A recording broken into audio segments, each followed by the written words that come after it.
السلام علیکم second year. آج ہمارا جو ٹاپک ہے وہ ہے درجہ بندی کی اقسام، یعنی کہ تقسیم کی اقسام۔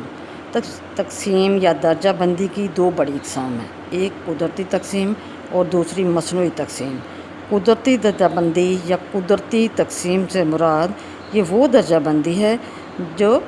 قدرت کے اصولوں کے مطابق کی جائے، یعنی کہ درجہ بندی کے اللہ تعالیٰ کے قدرت کے بنائے ہوئے اصولوں کے مطابق جب کی جائے تو اسے ہم قدرتی درجہ بندی یا تقسیم کہتے ہیں۔ اللہ تعالیٰ نے جن چیزوں میں جو فرق، جو امتیاز رکھا ہے اس میں رد و بدل نہ کیا جائے،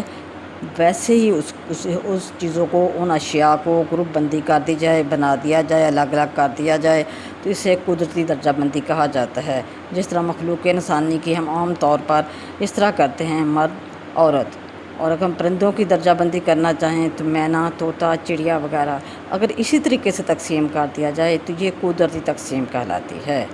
لیکن جب ہم قدرت کے اصولوں کے ساتھ ساتھ اپنی ضرورت کے مطابق اس میں کچھ نہ کوئی رد و بدل کریں، اس گروپ بندی کرتے ہوئے، گروہ بناتے ہوئے، تو اسے مصنوعی درجہ بندی کہا جاتا ہے۔ مثال کے طور پر جیسا کہ پرندوں کو کالے رنگ کے پرندے، سفید رنگ کے پرندے، چھوٹے سائز کے، بڑے سائز کے، اگر ہم اس لحاظ سے اس کو ڈیوائیڈ کرتے ہیں، تقسیم کرتے ہیں، گروہ بناتے ہیں تو یہ مصنوعی درجہ بندی کہلاتا ہے۔ مصنوعی درجہ بندی سے مراد یہ ہے کہ انسان اپنی سہولت اور مرضی کے مطابق اشیاء کو تقسیم کرے، اشیاء کو الگ الگ کرے۔ اس طرح جیسا کہ ہم لکڑی کی کئی اقسام ہوتی ہیں اور اس کا جب وہ فرنیچر بنایا جاتا ہے تو اگر ہم اس فرنیچر کو اس طرح تقسیم کریں کہ یہ شیشم کی لکڑی کا ہے، کیکر کی لکڑی کا ہے، تو یہ قدرتی تقسیم ہے۔ لیکن اگر ہم فرنیچر کو اس کی لکڑی کی ساخت کے علاوہ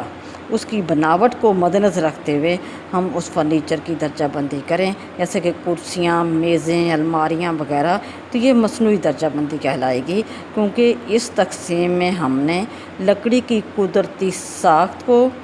ملحوظ خاطر نہیں رکھا، بلکہ انسانی کاریگری، سہولت، ضرورت اور ان چیزوں کی بناوٹ کو مد نظر رکھتے ہوئے ہم نے یہ گروپ بندی کی ہے، یہ گروہ بنایا ہے یا ان فرنیچر کو الگ الگ کیا ہے۔ اسے مصنوعی تقسیم کہتے ہیں۔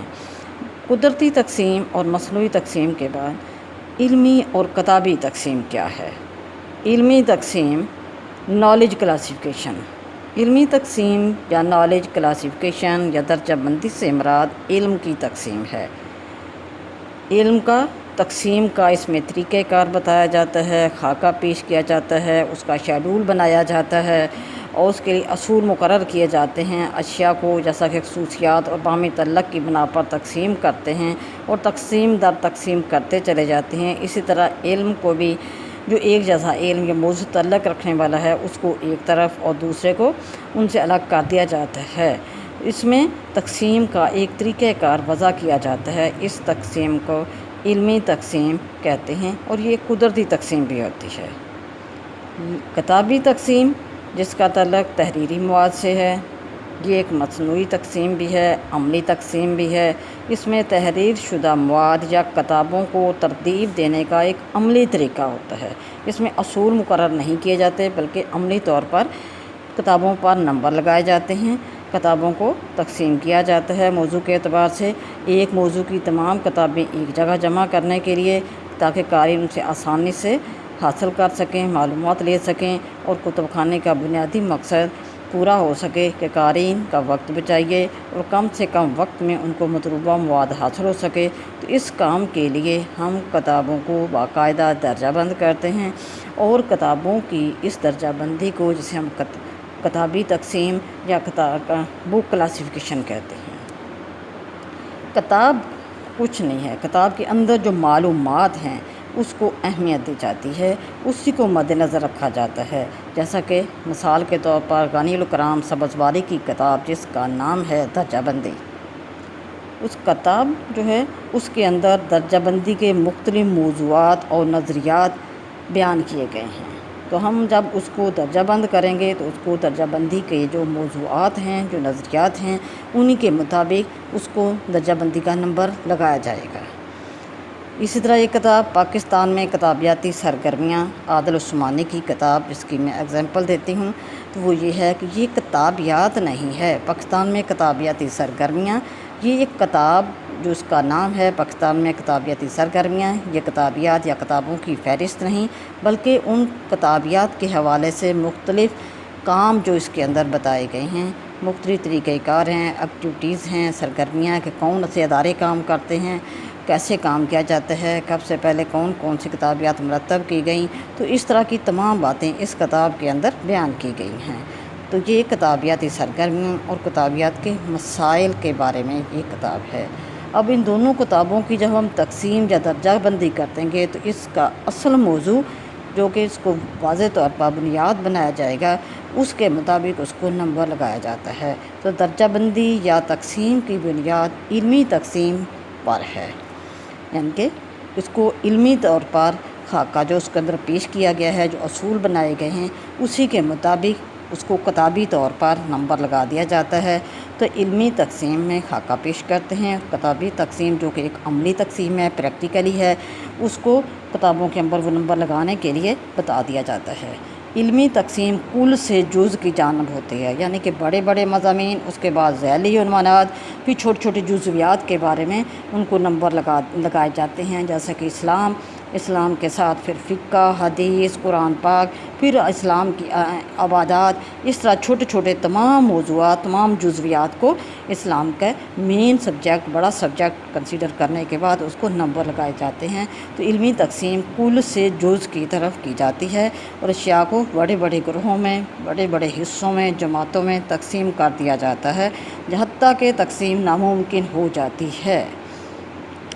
قدرتی درجہ بندی کسی خاص مقصد کے لیے کی جاتی ہے، اور کتابی درجہ بندی جو کہ ایک عملی درجہ بندی ہے، کتابی درجہ بندی کی بنیاد علمی درجہ بندی پر ہوتی ہے، یعنی کہ پہلے اس کا خاکہ پیش کرتے ہیں، اصول مقرر کر دی جاتے ہیں، پھر ان اصولوں کے مطابق کتابوں کی درجہ بندی کے لیے ماہرین کوشش کر کے ہمیں شیڈول دیتے ہیں اور اس کے مطابق ہم کتابوں کو نمبر لگاتے ہیں۔ تو کتابی درجہ بندی وہ طریقہ تقسیم ہے، وہ ایک طریقہ کار ہے جو بنیادی طور پر علمی درجہ بندی کے اصولوں پر مبنی ہوتا ہے، یعنی کہ یہ ایک عملی طریقہ کار ہے، لیکن اس کے جو اصول علمی درجہ بندی میں مقرر کیے گئے ہیں انہی کے مطابق اس میں کام بھی کیا جاتا ہے، اور ہر قدم پر ہر موضوع کے تمام فطری یا مصنوعی تقاضوں کو بھی پورا کیا جاتا ہے، دیکھا جاتا ہے کہ یہ کتاب کس مضمون کے ساتھ، فزکس کے ساتھ، کیمسٹری کے ساتھ، کہاں کہاں اس کو ضرورت ہے اور اس کو رکھا جا سکتا ہے، ان موضوعات کے ساتھ رکھنے کی کوشش کی جاتی ہے، ان کتابوں پر نمبر لگا دیے جاتے ہیں۔ علمی درجہ بندی علوم کے ارتقاء اور اس کی وسعت کی نشاندہی کرتی ہے، یعنی کہ اس میں کہ یہ علم کتنا وسیع ہے، اس کے اندر کون کون سے چھوٹے چھوٹے جزویات، کون کون سے اہم اہم پہلوؤں کے بارے میں بیان کیا گیا ہے، اور کتابی درجہ بندی علوم کی وسعت کی نشاندہی کے ساتھ ساتھ